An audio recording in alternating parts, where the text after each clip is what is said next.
Boa tarde, meus amigos.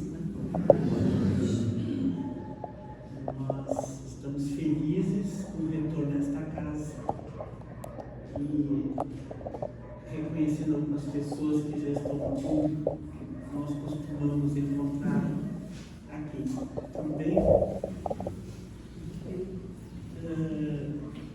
O tema de hoje, em primeiro lugar, quero me desculpar pela semana passada, dia 4, nós fomos anunciadas, mas não tivemos condições de participar. Mas certamente fomos bem representados. Hoje a espiritualidade nos concedeu este momento de aprendizado. Como a vida é? Que pergunta, né? E eu estava pensando, se nós fizéssemos uma palestra dialogada, nós faríamos um seminário de uma tarde toda. Diante das nossas diferenças, de como cada um pensa, de como cada um enfrenta as dificuldades, as alegrias, cada um ia dar uma resposta e certamente ia delinear um trabalho que eu apenas pensei e poderia ser bem mais rico naturalmente com a contribuição de todos. Mas em seguida dessa pergunta, como a vida é, tem uma pergunta também bem importante. Como gostaria que ela fosse?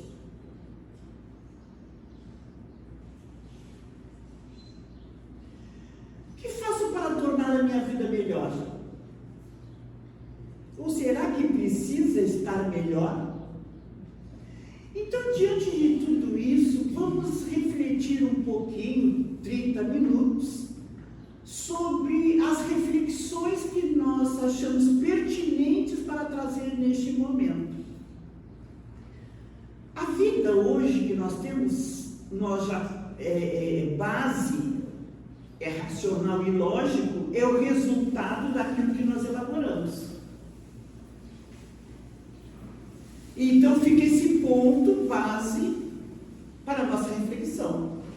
As condutas que nós temos, elas se transferem de uma para outra existência. Porque muitos hábitos nós não conseguimos nos desfazer numa existência e vamos levando para outra existência. Naturalmente a vida de hoje é o resultado similar da vida que nós tivemos no passado, com algumas diferenças. Só que nós temos uma memória, e essa memória tem uma consciência. A consciência, onde está grafado aquilo que nós fizemos. A memória, ela é nosso computador, que nós acessamos e ali estabelece um programa que vai nos fazer viver e conviver nessa existência.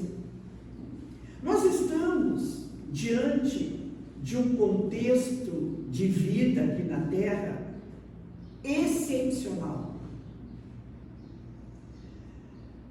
No livro Vidas Vazias, a descrição que Divaldo nos dá, que é de Joana, fala assim: há cada vez mais avanços tecnológicos. Contudo, a criatura humana muitas vezes se utiliza de maneira equivocada. Essas ferramentas são oportunidades ensejadas para tais avanços, afundando-se em pensamentos frívolos, em perturbações e sensações fortes, o que resulta de vidas vazias. Como a vida é vazia? A grande noite está no livro Jesus e Nós. Quem não adquiriu ainda, adquira, porque é excelente. É o último do Divaldo. de Bezerra de Menezes. A grande noite expande-se, adensam-se as sombras. Tudo isso falando de como a vida é.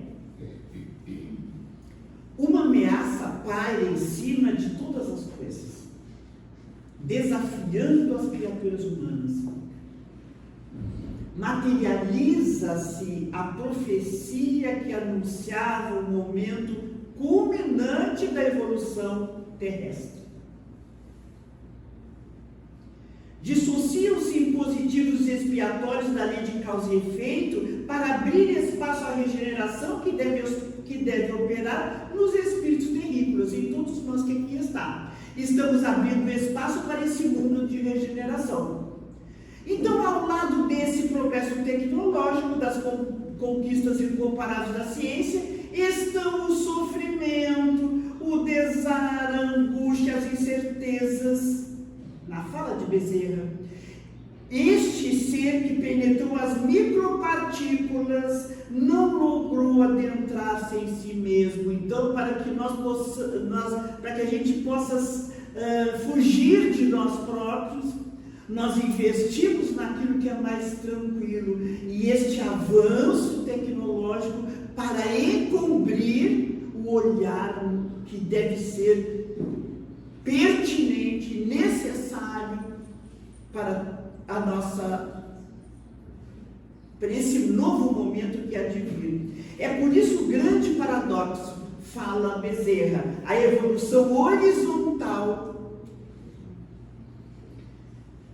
e o nivelamento dos valores ético-morais nas bases do desequilíbrio. Então, a grande ascensão tecnológica, e nós permanecemos assim, rasos. Por isso, a alma crente convicta da sua fragilidade deveria interrogar a sua consciência. Aqui já é uma fala de Emmanuel. Vamos interrogar as nossas consciências, para que a gente possa dar um resultado de como a vida é, como queríamos que ela fosse. Muitos corações permanecem desalentados, porque a morte lhes roubou um ente amigo, um filho, uma mãe, um pai. Porque desastres imprevistos lhes surgiram na estrada comum. Perdemos o emprego, dificuldades financeiras, ou temos tudo e não temos nada. A solidão, a carência afetiva. Porque se nós nos mostramos como somos, o outro não vai gostar de mim. Então nós nos moldamos para que o outro me enxergue e me ame. Aí eu deixo de ser eu. Porque ele não me ama, está amando o personagem que eu estou vivendo.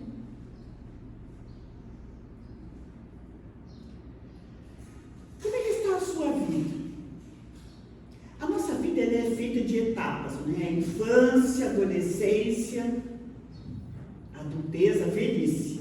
O tempo passa voando, é o tesouro do tempo. O tempo é um tesouro.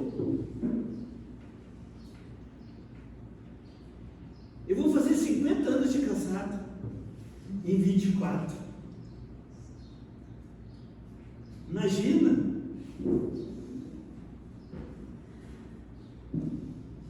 Às vezes eu falo, tem gente que diz assim, eu vou 60, 62, eu digo, aí eu já não me sinto assim tão... Porque nós estamos vivendo mais, né? E às vezes tem relacionamentos que duram, né, amiga? Que duram, que vão. Mas assim, vamos pensar quais foram as decisões que nós tomamos hoje, desde que acordamos. Vou dizer dos meus hábitos. A primeira coisa, eu pego o celular.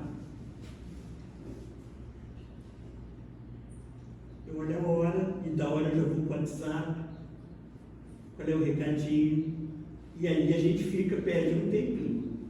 E aí a gente vai automatizando as nossas atitudes como a vida é.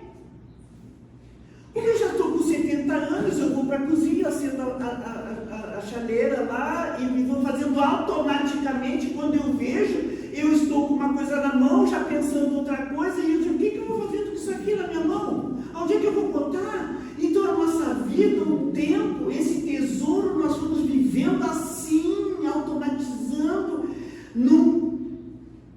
parece um controle remoto que nos faz agir, e pensando lá adiante, quando eu penso lá adiante, eu esqueço do que eu estou fazendo agora. Então, quando percebemos o tempo, a gente já está, o tempo decide por nós, estamos simplesmente executando ações que estão na agenda previamente estabelecidas, porque eu não tive nem tempo de pensar. Mas hábitos são importantes. Como a vida é. Nós estamos falando como a vida é.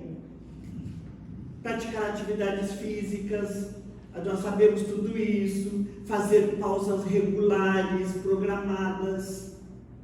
Quem não mora no litoral aqui está fazendo uma pausa regular. Levante a mão quem está em Veraneio.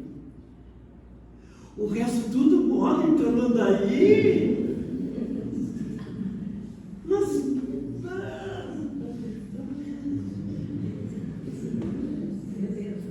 E ontem um amigo disse também que estava se mudando para Tramandaí. Eu estou quase vindo para a praia também. Dormir bem, beber bastante água. Olha, fugir do trânsito de Porto Alegre é uma bênção. Por isso que vieram para cá no mundo.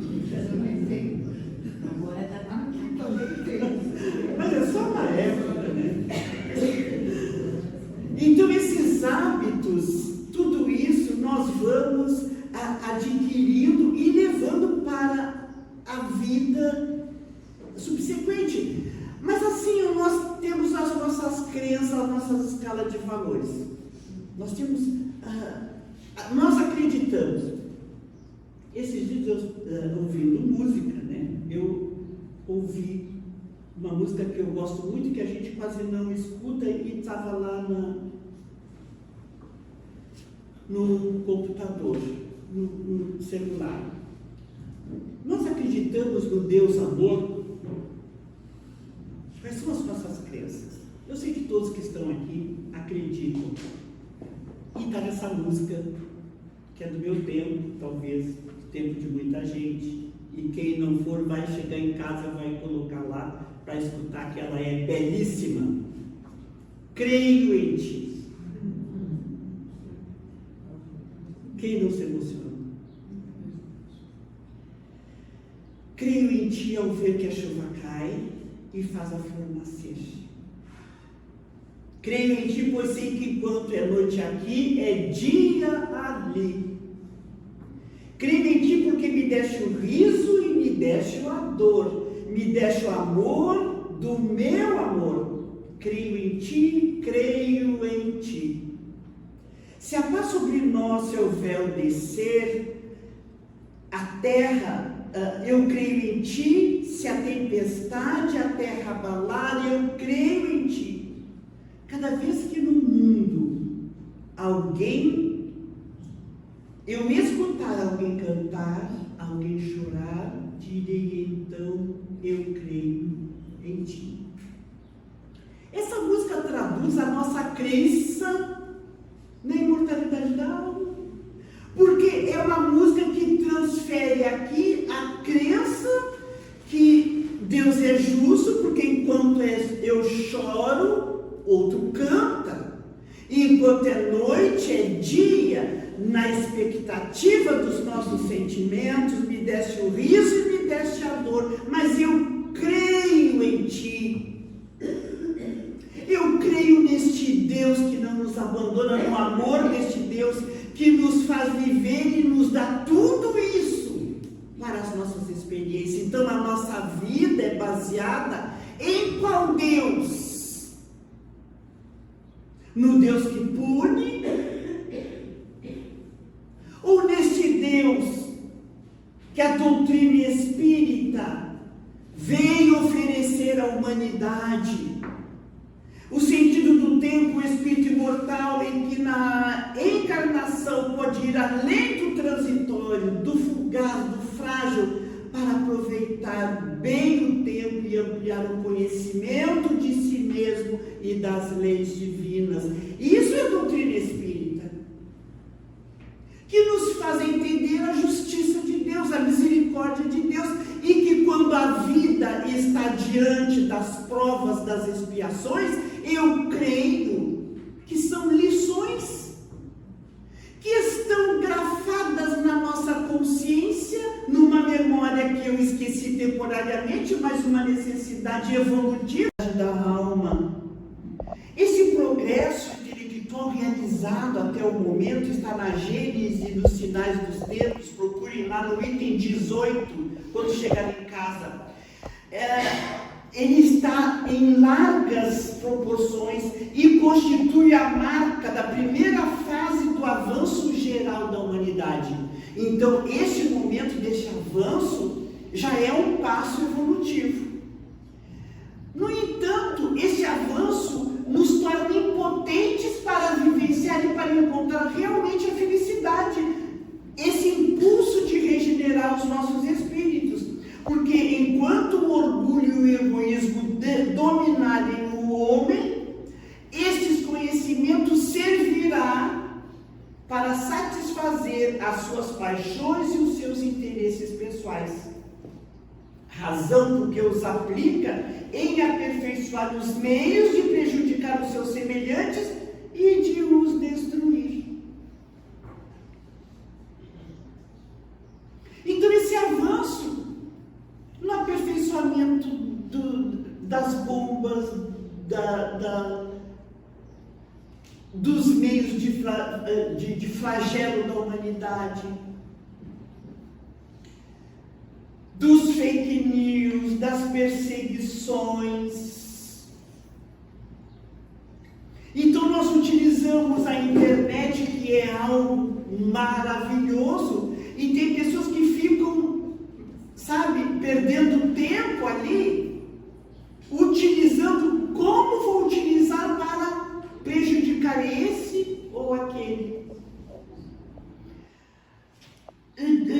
Metas elevadas do livro Novos Rumos, que antecede a Jesus e Nós. Outro livro maravilhoso, Novos Rumos, e esse é de Viana de Carvalho. Então ele escreveu o de Viana e agora o de Bezerra de Menezes. Ele fala na nossa trindade, espírito, perispírito e matéria. E para nós definirmos, não podemos definir com precipitação, porque nós somos três em um, que vão dizer como a nossa vida é. Se eu vou encarar apenas o corpo, eu esqueço o perispírito e o espírito, que fazem parte dessa realidade trinitária. Como efeito imediato, sempre exerceu na escala de valores que regem a nossa existência, nós precisamos empenhar-nos no trabalho científico e tecnológico com menor afã do que pela cultura moral. Faz-se então uma enorme distância entre as duas realizações, a mente e a conduta. Como Bezerra falou, Viana de Carvalho, nos dois livros, fala deste grande valor que nós estamos dando ao progresso tecnológico e esquecendo os valores morais que devem ser cultivados juntamente com essa escala ascendente da tecnologia. Mas qual é a nossa escala de valores? Para dizer assim, como a nossa vida é? Qual é o nosso grupo de amigos? Eu sei que no final do ano, agora, muitos grupos se encontraram, os amigos de infância, aqueles que estudaram conosco. Aí a gente encontra com os amigos que já não correspondem muito, né? A gente fica lá a gente ri, a gente se abraça, a gente se quer bem, mas muitos deles já não fazem parte da escolha de hoje, porque nós já somos outros. Isso não quer dizer que eu tenho que me afastar, mas o valor de identificação já se modificou, porque os nossos valores hoje se ampliaram de uma forma especial, espetacular. Então nós buscamos os comportamentos do grupo social. Se nós vamos hoje escolher um grupo para sair, para conversar, a gente vai escolher quem? O grupo que nós nos identificamos. Hoje, quando a gente vai assistir um filme, né, foi liberado todo tipo de palavras, palavrões, palavras que, né, antes não tinha. E aí a gente fica pensando assim, puxa vida, sabe? Quem não costuma falar palavrão, fica até assim, mas senão tu não vai assistir filme nenhum. Então, a gente fica vendo a diferença, esse boom para os valores que estão se colocando neste mundo, nessa escala de valores diferentes, mostrando como a vida é. A educação, a cultura, a moral, assim como os homens, os filmes, pessoas que falam palavras que nós nem conseguimos pensar e nem conhecemos muitas vezes. Eu sou bem antiga. Então, as diferenças estéticas, intelectuais, religiosas, como se educa diferente hoje os filhos?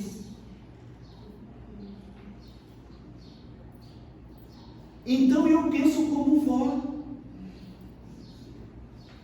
Quando eu vejo meus netos estão correndo sim, no frio, no vento, e a avó já vai de casaquinho e dizendo para os filhos, mas você não está vendo que está frio e a gente não quer, sabe, atropelar, porque não é a nossa função. Não, eles estão brincando, estão correndo e nem estão sentindo frio, mas está frio.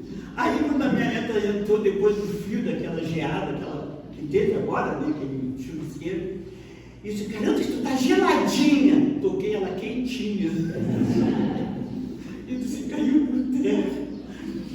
Eu digo, nossa Senhora, mas os tempos são diferentes e a gente precisa se adequar a esse novo momento. Adequar. As religiões, eu escuto cultos religiosos, eu adoro as músicas de qualquer culto, desde que a música seja boa e que eleve o meu espírito para Deus. Se é evangélica, tudo bem, mas é a música que traduz naquele momento os meus sentimentos. Então nós precisamos, como a vida é, tudo que está acontecendo hoje, ontem na China, um terremoto, a água invadindo hoje, os crimes, os tsunamis, muita gente ouvindo as previsões de extinguir a humanidade, que a Terra vai acabar. Ontem eu vi na televisão uma escala que o Rio Grande do Sul, de Porto Alegre, vai ficar debaixo d'água, lá no número 8 ou 9, né, de probabilidades, e eles estão dando assim, São Luís, Alagoas, 1, 2, 3. Então tudo isso, certamente, numa conjectura, vai ter um alagamento, mas as pessoas estão se apavorando em função de tudo isso, de extinguir a humanidade. Como eu gostaria que fosse, né? Assim falassem a guerra nuclear, as pandemias. Nós estamos diante de novos rumos. Vamos falar agora, vamos cair aqui, novos rumos. Esses dias um amigo meu, eu vi uma notícia de uma autoridade que estava mantendo em cárcere privado adolescentes em violência. E eu fiquei muito chocada porque eram meninas, adolescentes, presas, coagidas.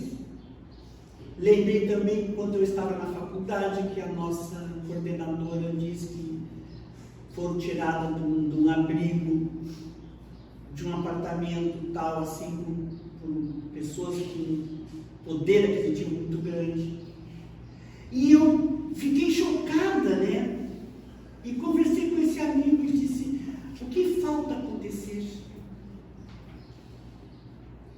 Como é que nós estamos vivendo essa barbaridade, essa barbárie do pensamento, essa insensatez, esse desamor, esse crime, essa violência contra o ser humano? Aí esse meu amigo disse: Georgina, calma, nós estamos no lucro.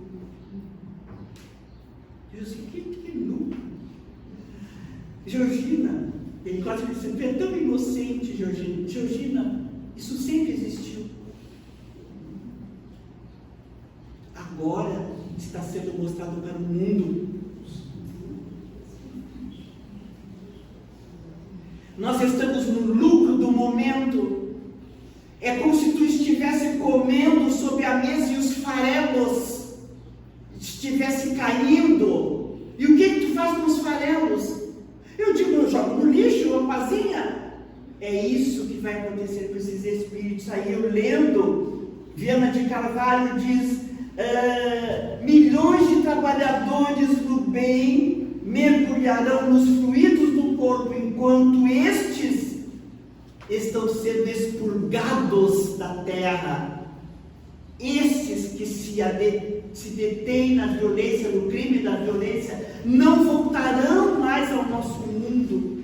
Enquanto isso, milhões de espíritos estão nos auxiliando, reencarnando para modificar o cenário da nossa terra, novos rumos.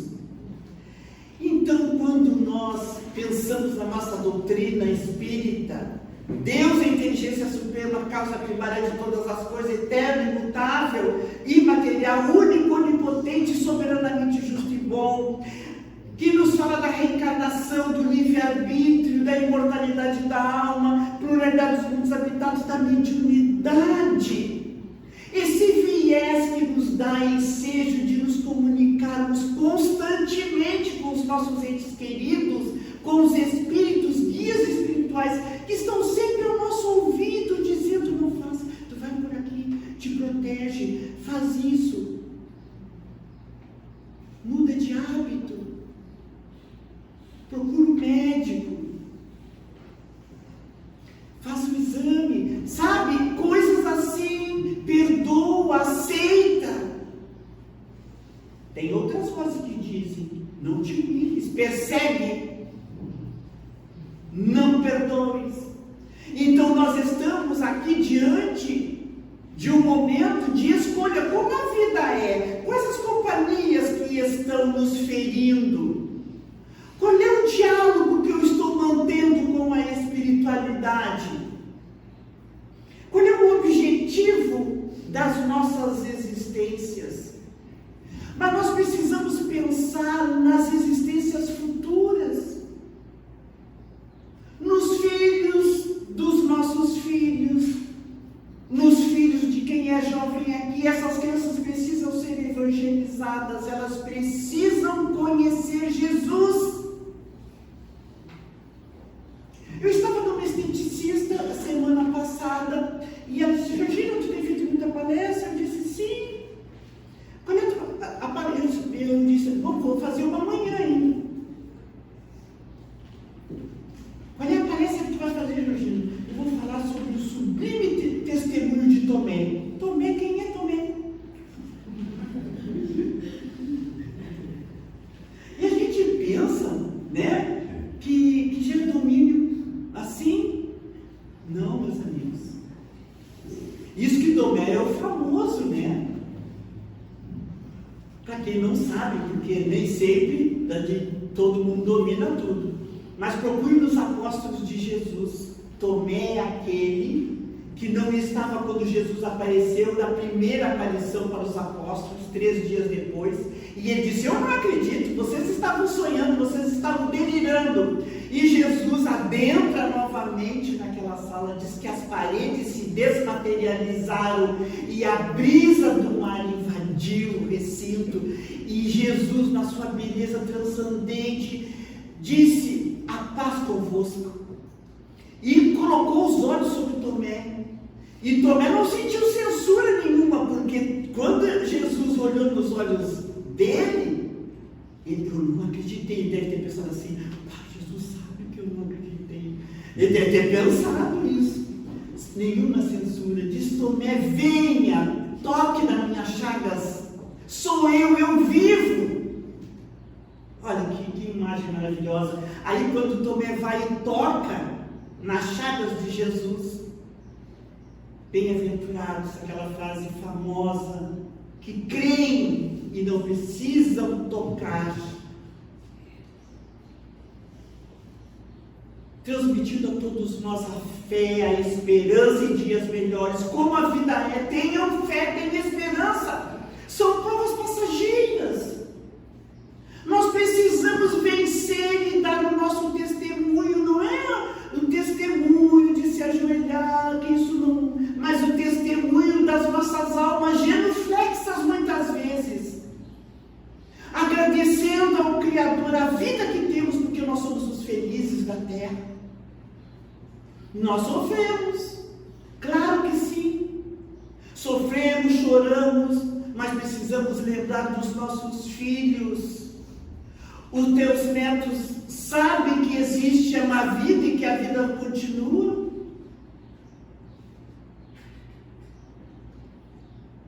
Eu já estou preparando para a minha partida. Porque eles se apegam demais. E nós estamos com o prazo extinguido. Não sabemos. Preparar os nossos filhos para este conceito de imortalidade da alma, o encontro, a evangelização espírita é o encontro consigo mesmo, com o próximo e com Deus. Eu trouxe 3 historinhas que não vai dar para contar, mas vamos adiante, porque já está em cima da hora. Bezerra de Menezes, para nós terminarmos, nos fala nesse livro que nós somos os embaixadores da nova era. Conscientizai-vos e ide adiante. Jesus necessita de nós para que nós sejamos as cartas vivas, para que o mundo leia através dos nossos atos a sua mensagem de amor imortal. Não nos desesperar com a morte, é apenas uma passagem. Esse é o momento de construir o bem, divulgando a doutrina espírita para o mundo aturdido dos nossos dias. Não é só eu que estou aqui nesse momento divulgando pelo microfone, mas é todos nós. Bezerra de Menezes não está falando só para aquele que divulga na tribuna espírita, ele está falando para todo leitor. Divulguem a doutrina espírita no decorrer dos dias, no suceder das horas, nos pensamentos que esclarecem. Quando de não perdoe, te vingue, eduque aquela voz: eu vou perdoar, porque Jesus me disse: perdoe 70 vezes, 7 vezes, e sinta aquela fala. Está educando aquele que está dizendo: não perdoe. Cada um está no lugar que deve. Aquietai-vos. Bezerra diz que eles ouvem os nossos apelos mentais, da solidão que sentimos. Pode estar a casa lotada e cheia, mas nós estamos sozinhos naquele momento. Eu tenho uma amiga que não se casou, não posso contar muita coisa. E ela diz: eu tenho certeza que o meu noivo está na espiritualidade. Porque eu sei que eu tenho alguém que me ama de verdade. Eu tenho saudade desse amor. E ele está vivendo tranquilamente.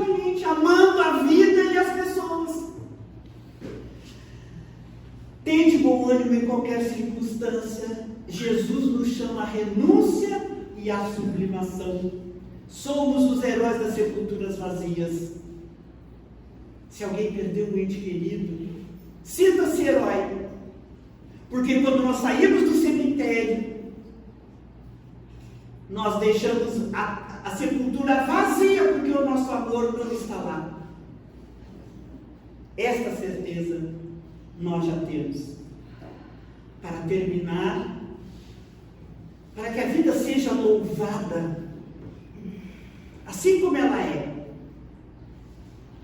o hino do entardecer, 50 anos depois de Emmanuel: louvado sejas, Jesus, na aurora cheia de orvalho, que traz um dia e um trabalho em que andamos a aprender.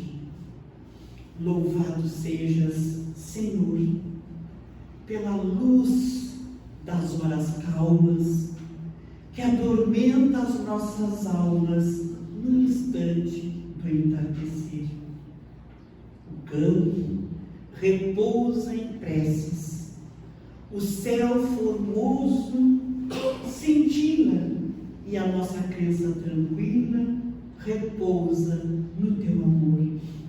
É hora de tua bênção nas luzes da natureza, que nos conduz à beleza do plano consolador. É nesta hora divina que teu amor grande e augusto dá paz à mente do justo, alívio e conforto à dor. Amado Mestre, abençoa a nossa prece singela, faze luz sobre a pocela do coração pecador. Venha a nós, do céu ditoso, ampara a nossa esperança, temos sede de bonança, de amor, de vida e de luz. Na tarde feita de calma, sentimos que és nosso abrigo, queremos viver contigo. Vem até nós, meu Jesus. Que este mestre, que foi muito pensado neste Natal e nesse início de ano, tenho certeza por todos nós. Abençoe as nossas almas, o nosso propósito de crescer, de sair do egoísmo que ainda temos, da vaidade, do orgulho, da inveja, e que cada dia possamos ser melhores pais, mães, avós, tios. Que Jesus nos abençoe o propósito de servir sofrendo e amando sempre. Até uma outra oportunidade, se Deus quiser, porque vamos retornar aqui ainda, eu acho, mesmo daqui uns 10 dias. Até. Obrigado.